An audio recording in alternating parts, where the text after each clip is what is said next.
Guys, good morning. So, andito pala ako ngayon sa may Daraitan River sa may Tanay Rizal. So, pansamantala, umis na po muna ako ng Manila. Pumunta rito, nagmotor. So, 56 kilometers from Manila nung distance niya. Tinakbo ko ng 2.5 hours. Okay, so, tapos pagdating ko dito, ayun, ganda nga ng ilog guys. So, may nakilala ko dito. Si Carl. Ilang taon ka na dyan? 12 years old? Anong nag-aaral ka?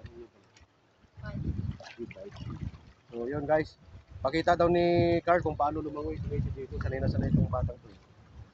Kaya kapamemerindahin ko ito mamaya. So Carl, kumain ka na ba? Bili tayo mamaya ng pagkain, no? Bili kita. No? Sama ko kayo. Sama sa akin. Pumunto tayo. Bibili pa kayong ulam? Woo! Tapos papakainin kita. No? Ibigan tayo eh. O yun guys.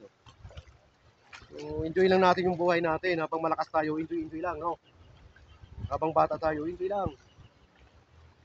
Yan guys. So Carl, paano mo tayo? Turuan mo si ako pala si Sprite. Turuan mo ko. Ha?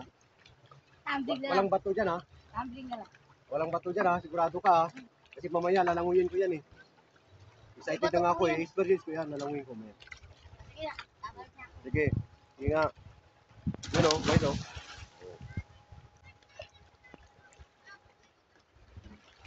Yun o. Oh. Bilis lang lumangoy guys. Sanay na sanay. So ito. Kala ko may sirena ito. Sa ganang baba. Daming naliligo guys oh. So, sa mga gustong pumunta dito, pumunta lang kayo dito guys. Napakasarap. So hanggang dito na lang muna. Bye bye.